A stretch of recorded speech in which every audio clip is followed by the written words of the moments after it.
diri sa unang mga taga-Korinto, Kapitulo 15, versikulo 28. Busa hinigugma kong mga igsuon, kinahanglan magpakalig-on kamo dili matarog sa kanunay, magpagagayaon sa buluhaton sa Ginoo, sa nasayra ninyo nga diha sa Ginoo, ang inyong pagpangabudlay dili makawang.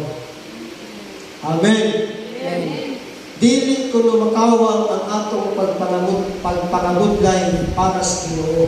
Mao ni atong hisgutan ganina mga igsoon ko, kung para nila nag-usik-usik katag panahon mga igsoon ko, pero alang kanato mao ni ang pinaka-importante sa tao mga igsoon. Amen. Tanan mo singgit, praise the Lord.